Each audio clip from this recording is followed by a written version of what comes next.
Online reputation management strategies that's working in 2026. Today, I'm joined with Charles Floate. There's a lot of people in the industry that know him for Parasite SEO, Black Hat SEO, but he also ranks a lot of white hat brands as well. So if someone's struggling with regards to online reputation management and they're wanting to try to, let's say, suppress some content, what would you say is the number one strategy for an ORM service?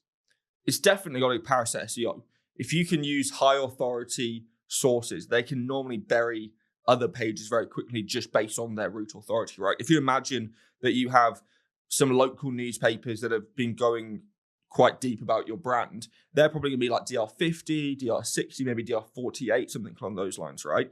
If you can immediately start putting DR90 Parasite pages into the SERP, especially if you can get things like a Wikipedia page or something along those lines where you get real authority and sticking power, and they'll rank very well for entities, all of that kind of stuff, then you can very quickly bury and suppress the content that is on much lower root authority sites. Now, if those other negative sentiment sites are in volume, so you're talking you have 50, maybe 60, 70 pages in your SERP that are very negative towards you, and that is now building a negative consensus in your SERP, then you need to build an overwhelming number to be able to offset that. And there's not normally enough DR90s in the world to be able to go and build that amount of pages out there. So now you're starting to look at which parasites have niche authority and topical authority to be able to rank for your specific site focus. Yeah, I mean, sometimes these like over in Florida, if you have, you get arrested for a drunken disorderly, you end up getting a mugshot. So there's an image of someone that doesn't look good and they want to try and suppress that and get rid of that. What would you do for image ranking? Or is it literally just a case of still writing these positive sentiment articles on the high DR sites and adding different images put in there to try and suppress that and outrank it with the images? That's definitely one tactic you can go down, and it does work very well.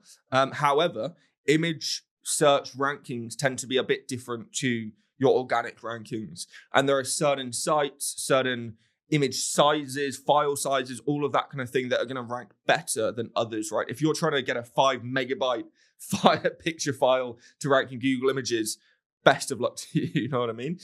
However, if you can start getting news websites, if you can start getting on big image websites and even things like Flickr and all of that kind of stuff, they tend to rank very well in Google Images.